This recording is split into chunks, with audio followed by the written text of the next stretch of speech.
जय हिंद हमारे प्यारे छोटे भाइयों और बहनों। आप सभी भावी अध्यापकों का हमारी चैनल एजुकेशन 24/7 में स्वागत है।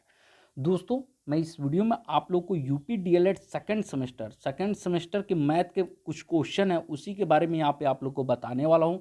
जैसा कि आप सभी जानते हैं, इस बार जो है मैंने आप लोग को पहले भी बताया था, इस बार आपका मैथ के पेपर थोड़ा सा टफ बनेगा। पेपर टफ ही बनेगा, मैं ये शुरू से कह रहा हूँ, आप लोग ये मान के चलिएगा।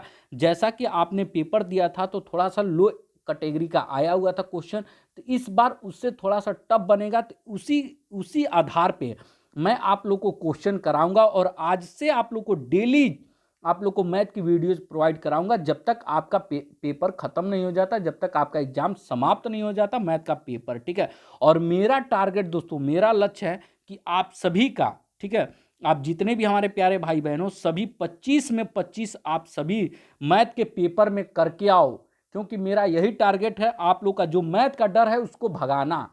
और मैं इस हिसाब से आप लोग को पढ़ाऊंगा कि मैथ रटने वाली चीज नहीं होती है, उसको समझने वाली चीज होती है। तो आप यहाँ पे अच्छी तरीके से समझेंगे और इस वीडियो को शुरू से लेकर अंत तक देखेंगे और ध्यान से देखेंगे और कॉपी पेन अपने पास लेके बैठेंगे। मेरा लेक्चर एक एक वर्ड आप लोग ध्यान से सुनेंगे और जैसा मैं बताऊं वैसा ही आप लोग को करना है।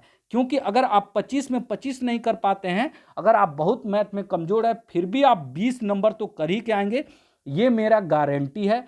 मैंने 2018 वालों को सेकंड सेमेस्टर में पढ़ाया था, जबकि पेपर उस बार थोड़ा सा टफ भी बनाया गया था और आउट ऑफ सिलेबस भी बनाया गया था, मगर ऐसा कोई बच्चा नहीं था आप ही लोग के बीच में से, आप लोग में से कोई ऐसा बच्चा नहीं था जो कह दे कि सर मेरा 20 नंबर से कम आया हो। सभी का 20 प्लस था 25 में। तो दोस्तों, इस बार भी मैं आप लोग को अभी तक समय नहीं मिल पा रहा था, इसलिए वीडियो आप लोग को प्रोवाइड नहीं कर पा रहा था, मगर इस बार भी मैं आप लोग को इतनी अच्छी तरीके से पढ़ा दे रहा हूं कि आप लोग को सभी चीजें सही और सटीक तरीके से आ जाएं और मैथ आप लोग के लिए हलवा लगने लगे, ठीक है। एकदम मैथ हलवा ही है, आप समझो डीएलएड का जो मैथ होता है एकदम हलवा ही है। मगर आप लोग ये सोच लेते हो पहले ही कि मैथ बहुत टफ है, तो टफ नहीं है। और आज से आप लोग को खुद लगने लगेगा कि मैथ एकदम हलवा है। और दोस्तों, आप लोग को एक और बात बता दूं, आपने अभी तक हमारे चैनल को सब्सक्राइब नहीं किया है तो चैनल को सब्सक्राइब कर लीजिए, जिससे कि आपको डेली मैथ की जो वीडियोज मिलती रहेंगी, ठीक है, उसका नोटिफिकेशन भी आप लोग को मिलता रहेगा। तो चैनल को सब्सक्राइब कर लीजिए और जो बेल आइकन है उसे भी प्रेस कर लीजिए। अब आइए हम लोग देखते हैं अपने क्वेश्चन को। सबसे पहले हम लोग यहाँ पे देखेंगे प्राकृतिक संख्याएं क्या होती हैं, ठीक है। प्राकृतिक संख्याएं क्या होती है? गिनने के लिए प्रयुक्त होने वाली संख्याएं प्राकृतिक संख्याएं कहलाती हैं। ये आपका रहा डिफिनीशन। तो अब दोस्तों समझने की बात है, प्राकृतिक संख्याएं क्या होंगी जिनको हम गिने, ठीक है, एक एक करके गिने। जैसे आप एग्जाम हॉल में बैठे हैं, आप मान लीजिए मैथ का पेपर ही दे रहे हैं, वहाँ एग्जाम हॉल में बहुत सारे बच्चे बैठे हुए हैं लाइन से, 1 2 3 4 5 6 7 8 9 10 ऐसे करके बच्चे बैठे हुए हैं। आप कहाँ से गिनना शुरू करेंगे? एक से ना।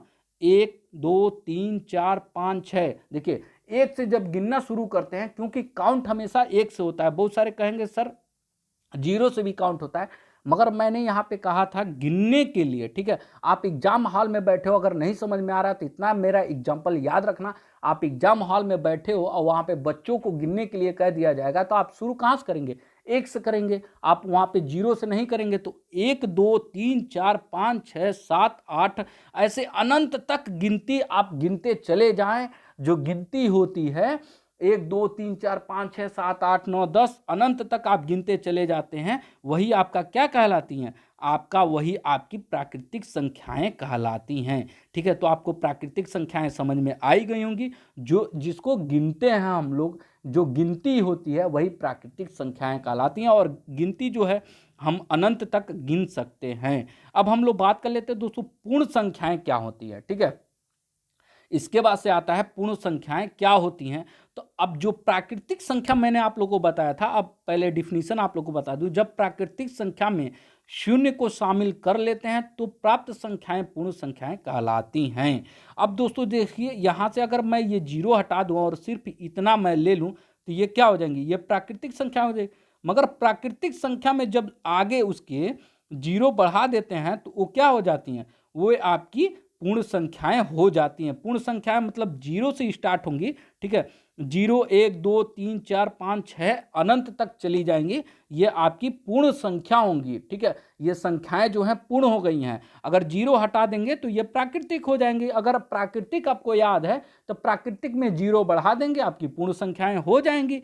अब उसके नीचे आता है पूर्णांक संख्याएं। ठीक है, पूर्णांक संख्याएं क्या होती हैं? अब जैसे आप एग्जाम भी देते हैं और पहले डिफिनीशन समझ ले। पूर्णांक संख्याओं में जब ऋणात्मक संख्याओं को शामिल किया जाता है तो पूर्ण संख्याएं कहलाती हैं। अब जैसे मान लीजिए कोई पेपर आप दे रहे हैं 10 नंबर का है, ठीक है, 10 में आप -5 भी पा सकते हैं। अगर उसमें निगेटिव मार्किंग है तो आप 10 नंबर के पेपर में -5 भी पा सकते हैं। ठीक है, आप 10 में 10 भी पा सकते हैं। ठीक है, अगर मान लीजिए आपका 10 नंबर का पेपर है तो 10 में आप -5 भी पा सकते हैं, 10 में 10 भी पा सकते हैं, 10 में आप 5 भी पा सकते हैं। तो ये देखिए माइनस में भी जा सकता है और प्लस में भी रह सकता है। तो ये क्या कहलाती है? आपकी पूर्ण संख्या, पूर्णांक संख्याएं कहलाती हैं। अब जैसे पूर्णांक संख्याएं यहाँ पे देख लेते हैं कैसे होती हैं। जैसे देखिए 0 होता है ना, जो पूर्ण संख्याएं होती हैं उसके पहले सभी संख्याओं में माइनस लगा देंगे, उसका उल्टा करते जाएंगे। जैसे अभी तक मैंने क्या बताया था, 0 के बाद से 1 2 3 4 5 6 7 अनंत तक चला जाता है। अब वही जब इधर जाता है इस साइड में आपका -1 -2 -3 -4 -5 ऐसे अनंत तक चला जाएगा। तो ये सभी संख्याएं, ठीक है, ये सभी संख्याएं आपकी पूर्ण संख्याएं कहलाएंगी। जो ये अनंत तक चला जाएगा यही आपकी पूर्णांक संख्याएं कहलाएंगी। ठीक है, पूर्ण और पूर्णांक आपको और प्राकृतिक समझ में आ ही गया होगा। अब उसके बाद से हम लोग आते हैं सम संख्याएं क्या कहलाती हैं। सम संख्याएं दोस्तों वे संख्याएं होती हैं जो 2 से पूर्णतः विभाजित हो जाए, यानी कि सबसे आसान सम संख्या होती है। बहुत बच्चे ऐसे होते हैं जो कंफ्यूज होते हैं। तो सम संख्याएं वो होती है जिनको आप 2 से काट दो। जो संख्या 2 से कट जाती है, जो 2 से कट जाए, कोई भी संख्या हो 2 से कट जाएगी, वो क्या कहलाएगी? सम संख्या कहलाएगी। जैसे मान लो 10 है, 10 को 2 से काटोगे तो 5 बार में ये कट जाएगा। 15 2 से नहीं कटेगा तो 15 सम संख्या नहीं होगी। मगर 10 अगर 2 से कट गया, 10 कट गया, 8 कट गया, मान लीजिए 100 है, 100 को 2 से हम काट देंगे तो ये 50 बार में कट जाएगा। तो कट जा रहा है, जो 2 से कट जाए वही क्या कहलाएंगी? सम संख्याएं कहलाएंगी। जैसे कि आप देख सकते हैं यहाँ पे 2 4 6, ठीक है, 8 10 ऐसे 12 अनंत तक चली जाएंगी। बहुत सारी संख्याएं होती हैं। ठीक है, उसके बाद से विषम संख्याएं क्या कहलाती हैं? विषम संख्याएं वे संख्याएं होती हैं जो 2 से नहीं कटती हैं। ठीक है, एक सम होता है, एक विषम होता है। तो जो संख्याएं 2 से कट जाएंगी आपकी सम संख्या कहलाएगी। जैसे देखिए 10 है, 10 को 2 से काटेंगे तो कट जा रहा है, तो ये क्या कहलाएगा? ये अगर कट गया तो आपका सम संख्या कहलाएगा। अगर वही 15 है, 15 को 2 से काटेंगे तो नहीं कटेगा, तो ये जब नहीं कट रहा है तो ये क्या हो जाएगा? विषम संख्या हो जाएगा। जैसे 3 को 2 से काटेंगे तो नहीं कटेगा, 5 को 2 से काटेंगे नहीं कटेगा, आपका 7 को काटेंगे नहीं कटेगा, 9 को काटेंगे नहीं कटेगा। तो जो संख्याएं 2 से नहीं कटेंगी वो आपकी विषम संख्याएं कहलाएंगी। ठीक है, उसके बाद से आता है सबसे जो इंपॉर्टेंट होता है दोस्तों, ठीक है, सबसे इंपॉर्टेंट होता है अभाज्य संख्याएं। और सबसे ज्यादा आपके क्वेश्चन इसी से पूछे जाते हैं कि अभाज्य संख्याओं से। ठीक है, सबसे ज्यादा अभी तक आप देखेंगे, अगर आप अपना पेपर अगर आपने सॉल्व किया है तो आप अपना पेपर देखेंगे तो वहाँ पे सबसे ज़्यादा जो क्वेश्चन है अभाज्य संख्याओं से ही पूछा गया है आपके। ठीक है, आप पेपर उठा के देख लीजिएगा, वहाँ पे सबसे ज़्यादा क्वेश्चन अभाज्य संख्याओं से ही पूछा गया। तो सबसे ऐसी संख्याएं जो एक और स्वयं को छोड़कर अन्य किसी संख्या से विभाजित न हो, अर्थात जिसके केवल 2 ही गुणनखंड हों, वे क्या कहलाती हैं? अभाज्य संख्याएं कहलाती हैं। मगर साधारण भाषा में मैं आप लोग को बता दूं, अभाज्य संख्याएं वे संख्याएं होती हैं अपने लैंग्वेज में। देखिए यहाँ पे समझने की बात है, आप कैसे समझते हैं। अभाज्य संख्याएं वे संख्याएं होती हैं, अभाज्य संख्याएं वे संख्याएं होती हैं जो एक से और स्वयं से ही सिर्फ कटे। यानी कि अगर इससे भी आसान कर दिया जाए तो अभाज्य संख्याएं वह संख्या होती है जो किसी से न कटे। सीधी सी बात समझिएगा। अगर ये डिफिनीशन याद हो रहा है तो आप ऐसे याद कर लीजिए, अभाज्य संख्याएं ऐसी संख्याएं होती हैं जो एक को छोड़कर किसी से न कटे। एक और जो संख्या है उससे छोड़कर वो किसी से न कटे। किसी से अगर नहीं कटेगी तो क्या हो जाएगी, अभाज्य संख्या हो जाएगी। जैसे इसमें एक को नहीं लेते हैं, ठीक है, एक नंबर को नहीं लेते हैं, 2 से स्टार्ट करते हैं। ये सबसे आप लोग को आसान भाषा में बता रहा हूं। जैसे 2 है, 2 सिर्फ 2 से कटेगा और 1 से कटेगा और किसी से नहीं कटेगा। 3 किसी से कट जाएगा तो बताइए, 3 किसी भी संख्या से नहीं कटेगी। 5 आपकी किसी भी संख्या से नहीं कटेगी। 7 आपकी किसी भी संख्या से नहीं कटेगी। आपका 11 किसी भी संख्या से नहीं कटेगी। 13 भी आपकी किसी भी संख्या से नहीं कटेगी। ऐसे आपका फिर हो जाता है, आपका 17 किसी भी संख्या से नहीं कटेगी। 19 आपकी किसी भी संख्या से नहीं कटेगी। 23 आपका किसी भी संख्या से नहीं कटेगी। आपकी उसके बाद से 31 होता है, 31 भी किसी संख्या से नहीं कटता है। 29 भी आपका किसी संख्या से नहीं कटता है। ऐसे बहुत सारी संख्याएं होती हैं जो किसी संख्या से ना कटे, वो स्वयं खुद से कटे, वो स्वयं खुद से कटे उसी संख्या से, या एक से कटे, वे अभाज्य संख्याएं होती हैं। जो किसी से नहीं करते हैं वो क्या होती हैं, अभाज्य संख्याएं होती हैं। अब सबसे पहले इसमें क्वेश्चन दोस्तों मैंने यहाँ पे नोट में लिखा है। नोट में आप लोग को इस पीडीएफ को भी मैं आप लोग को प्रोवाइड करा दूंगा। इस वीडियो में आप लोग को देखिए, इस वीडियो में आप लोग को डिस्क्रिप्शन में आप लोग को अपने ग्रुप का लिंक दे दूंगा, वहां से जुड़ जाइएगा। उस ग्रुप में मैं इस पीडीएफ को शेयर कर दूंगा, आप वहां से इस पीडीएफ को भी पढ़ सकते हैं। ठीक है, आपके लिए इतनी सहूलियत मैंने रखा है, आपको पीडीएफ प्रोवाइड करा दूंगा, तो आप लोग को चिंता की कोई बात नहीं है। ठीक है, तो अब सबसे पहले नोट मैंने इंपॉर्टेंट में क्यों लिखा है, क्योंकि सबसे ज्यादा क्वेश्चन यहीं से पूछा जाता है सबसे छोटी सम अभाज्य संख्या। ठीक है, तो सबसे छोटी सम अभाज्य संख्या 2 होती है। पहला क्वेश्चन ये बनता है कि सबसे छोटी सम अभाज्य संख्या तो 2 होती है। फिर पूछा जाता है कि सम अभाज्य संख्या क्या होता है, तो 2 ही होता है। एक और पूछा जाता है कि सबसे छोटी अभाज्य संख्या क्या होती है, तो ये भी आपकी 2 ही होती है।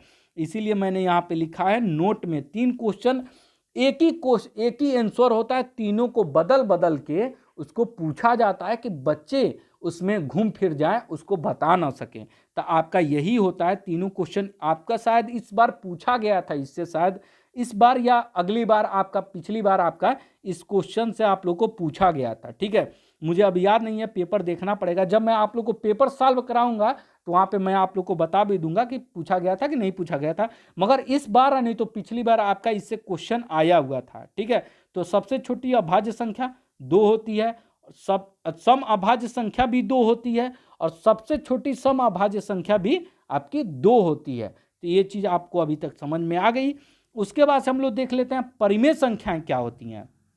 ठीक है, परिमेय संख्याएं ऐसी संख्याएं, ठीक है, ऐसी संख्याएं जो पूर्णांक संख्याएं p और q के रूप में लिया जा सकता हो और q is not equal to 0 हो, तो यानी कि q बराबर 0 नहीं हो, तो ये अगर ये करके ऐसे काट दिया जाता है मतलब बराबर नहीं है। ठीक है, तो q बराबर 0 नहीं है, तो ठीक है, तो ये आपको याद करने की जरूरत नहीं है, डिफिनीशन वैसे पूछता नहीं है। आप लोग को जो समझने की बात है उसमें आप लोग को इस बार इससे क्वेश्चन आपका एक पूछा भी गया था आपकी इस बार पेपर में कि 0 1 और आपका जो है 0 होता है। ठीक है, 0 आपकी परिमेय संख्या होती है, अगर 1/2 है तो ये भी परिमेय होगा, -3/4 है तो ये भी परिमेय होगा, 8 बटे आपका 6 है तो ये भी परिमेय होगा, अगर 10 है तो परिमेय होगा, 15 है तो परिमेय होगा, 500 है संख्या तो भी आपकी परिमेय होंगी। अब अपरिमेय कौन संख्याएं नहीं होंगी, उसके बाद से अब नीचे आते हैं, मैं आप लोग को दिखा दूं। अब आता है अपरिमेय संख्या। अपरिमेय संख्या किसे कहते हैं, ऐसी संख्याएं जो p/q के रूप में न लिखी जा सके। ठीक है, p/q के रूप में नहीं लिखी जा सकती, जैसा कि पाई, आपका पाई का मान नहीं रखना है, जबकि पाई का मान 22/7 होता है। मगर अगर 22/7 क्वेश्चन में देता है तो ये परिमेय संख्या होता है, मगर पाई सिर्फ आपका पूछता है तो ये आपकी क्या होंगी, पाई आपका जो होता है आपका हमेशा, पाई हमेशा आपका जो होता है आपका अपरिमेय संख्या होता है। कणी में 2, कणी में 3, कणी में -4, कणी में जितनी संख्याएं होंगी, कणी में जितनी भी संख्याएं होंगी, ठीक है, अगर कणी में है तो क्या होंगी, अपरिमेय संख्या होंगी। अगर ABCD AXYZ है तो ये भी आपकी अपरिमेय संख्या होंगी। पाई है तो आपका अपरिमेय संख्या होगा, जबकि ये पाई वाला क्वेश्चन आपका इस बार पूछा भी गया है। आप सभी को याद होगा क्वेश्चन पूछा गया था, कौन सी संख्या परिमेय संख्या नहीं है, इसमें से कौन सी संख्या परिमेय संख्या नहीं है। इस बार आपका क्वेश्चन इससे पूछा भी गया था। तो दोस्तों आपका जो होता है उसमें आंसर आपका पाई था। तो आप लोगों को, जितने लोगों को पता था, आप लोगों ने पाई लगाया भी था। ठीक है, तो अब दोस्तों एक और क्वेश्चन आपका उसमें पूछा गया था, अगर अंडर रूट 144 कर दिया जाए तो आप कहेंगे दोस्तों कि सर आपने बताया कि अगर अंडर रूट में है तो ये आपका क्या हो जाता है, अंडर रूट में मैंने कहा है तो ये अपरिमेय हो जाता है। मगर दोस्तों अगर 144 है तो 144 को बाहर कर देंगे तो 12 हो जाता है। अगर अंडर रूट से ये बाहर निकल जाता है तो ये आपका परिमेय संख्याएं होती हैं। तो इस चीज़ को आप लोग को ध्यान में रखना है। बस इतना आप लोग को याद कर लेना कि जो संख्याएं पाई के रूप में लिखी जाएं या कणी में लिखी जाएं, ठीक है, माइनस प्लस से कोई मतलब नहीं है, ABCD XYZ लिखी जाएं, ठीक है, पाई लिखी जाए, कड़ी में लिखी जाए, तो ये सारी संख्याएं आपकी क्या होती हैं, अपरिमेय संख्या होती हैं। और जो नंबर होते हैं, ठीक है, सिर्फ और सिर्फ नंबर होते हैं, बटे में लिखी जाए या माइनस में लिखी जाए, ठीक है, ये क्या होते हैं, परिमेय संख्याएं होती हैं। और अभाज्य आपने समझ ही लिया, सबसे छोटी सम अभाज्य संख्या आपकी 2 होती है, ठीक है, और 2 से ही अभाज्य संख्याओं का शुरुआत होता है। ठीक है, और आपने विषम संख्या समझ लिया, सम संख्या समझ लिया, पूर्णांक आपने समझ लिया, पूर्ण संख्या समझ लिया, और प्राकृतिक संख्या भी आपने समझ लिया।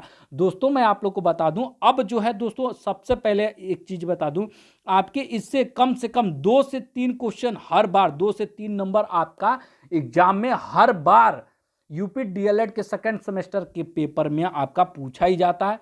तो इस चीज को आप लोग एक बार और रिवाइज कर लीजिएगा, जिससे कि आपका बेहतर से बेहतर आपका तैयार हो सके। और मैं कोशिश कर रहा हूं जल्द से जल्द अब इससे भी बड़ा बड़ा वीडियो आप लोग को प्रोवाइड कराऊं और बहुत सारे क्वेश्चन करा दूं, जिससे कि आपका जो मैथ का डर है खत्म हो जाए। और इस वीडियो को आप अपनी प्रोत्साहित के लिए, मेरे प्रोत्साहन के लिए, अगर आपको अच्छा लग रहा हो तो लाइक जरूर कीजिएगा। आपका लाइक करने से कुछ जाता नहीं है, मैं आप लोग को पढ़ा रहा हूं इतनी मेहनत से, तो आप अपने सर के लिए, अपने भाई के लिए, अपने दोस्त के लिए एक लाइक तो कर ही सकते हैं। और इस वीडियो को आप अपने सभी प्यारे भाई बहन के साथ शेयर कीजिए। और मैं आज से आप लोग को डेली बाय डेली आपको मैथ की वीडियोज प्रोवाइड कराऊंगा।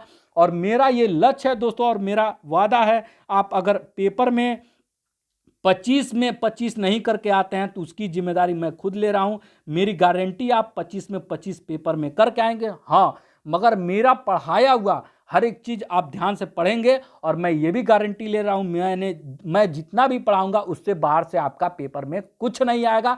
और आपके पास जितने भी दिन बचे हुए हैं, 5-6 दिन, आपके जो भी दिन बचे हुए हैं, उतने दिन में आपका कोर्स मैं पूरा 100% कंप्लीट करा दूंगा। तो दोस्तों आपने अभी तक चैनल को सब्सक्राइब नहीं किए हो तो चैनल को भी सब्सक्राइब कर लो, जिससे कि आपको वीडियो जो मैं जैसे प्रोवाइड कराऊं, अपलोड करूं, आप लोग को नोटिफिकेशन मिल जाए। अगर कुछ ना समझ में आए तो आप हमसे कमेंट में पूछ सकते हैं। अगर कुछ और हमसे गलतियां हो गई हो तो उससे भी कमेंट में आप बता सकते हैं। गलती हर एक इंसान से होती है दोस्तों, तो इसलिए मैं, अगर मुझसे कोई गलती हुई होगी तो मैं अपनी गलती एक्सेप्ट करूंगा और उसमें अगली बार से सुधार करूंगा। और रही बात दोस्तों, आप लोग अपनी पढ़ाई अच्छे तरीके से करते रहिए, क्योंकि ये आपके भविष्य का सवाल है और अपने भविष्य को आप लोग सुरक्षित कीजिए। चलिए इस वीडियो में इतना ही, फिर अगली वीडियो में मिला जाएगा अगले मैथ और बेस्ट क्वेश्चन के साथ। तब तक दोस्तों जय हिंद, वंदे मातरम।